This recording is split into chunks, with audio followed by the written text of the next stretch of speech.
Hello guys, tumawag po tayo sa ating dinedeliveran ating inorderan ng mga cook items or cook products para magpa-deliver nitong dalawang case lang po yung inorder natin kasi wala na po tayong mga cook kasalo at saka 8 on. So ayun lang guys, kasi sayang po yung ating chiller. So ayun lang po yung mga ating mga inorder at nilagay na natin kaagad sa ating chiller para lumamig na at baka maya meron na namang bibili ng coke. So ayan mga kasari, so habang tayo abala sa pagdi-display dyan, habang nagdi-display, habang naglalagay sa chiller ay may nabili. So ayan, buhay tindera.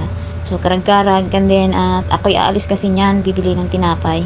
So kasi nabusan kami ng tinapay, walang pananghalian si Scott.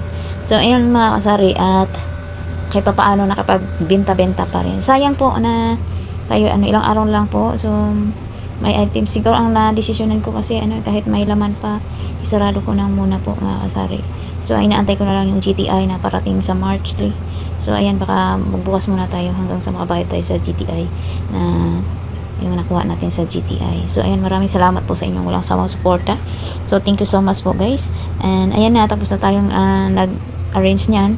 So ayan, para lumamig na maya ang kinuha natin isang sting at cook 8 ons at saka cook kasalo. So ayan, maraming salamat din po sa mga nanonood, sa mga nanonood kung bakit daw po ang dahilan. So panoorin nyo na po, panoorin nyo lang po ang mga iba kong mga video, or ito po, marami po tayong mga dahilan. So hindi po madali po pala yun. Ako'y nabibili na din sa pagtitinda. So siguro magpahinga, hindi ko po alam, wala na si Lord kung ano pong maging mangyari po, nakasari na may tuloy kayong sumusubaybay sa aking mga video. Thank you so much po. Thank you. Po kanina nagpa-deliver po tayo ng dalawa. So kanina nagpa-deliver po tayo ng isang kasalo, buti meron na silang ko kasalo at saka 8 ons at saka steam. So naubos at na yung mga hinahanap lagi sa ating chiller. At yun, tapos bumili po ako ng pagkain ng pusa, kaya tayo lakad ng konti. So ngayon tanghalian na ako yung nakakain kasi si Iskap ayaw yung nagsabay sa akin. Kasi ang ulam po ay masarap. Ayan, nakita ko sa inyo mga kasari. Kaya hindi ka na priority sa akin.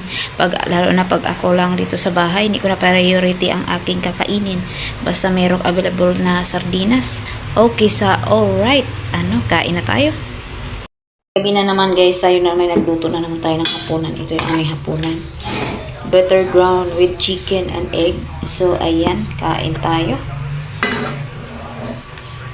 Sa ating ganap for today's video, tayo nakapag-order ng kasalo na cook at 8 ons. So yan, dahil hapunan na, tapos na tayo nagluto, kakain na. So yan po yung mga ganap natin for today's video. Maraming salamat po sa inyong panonood.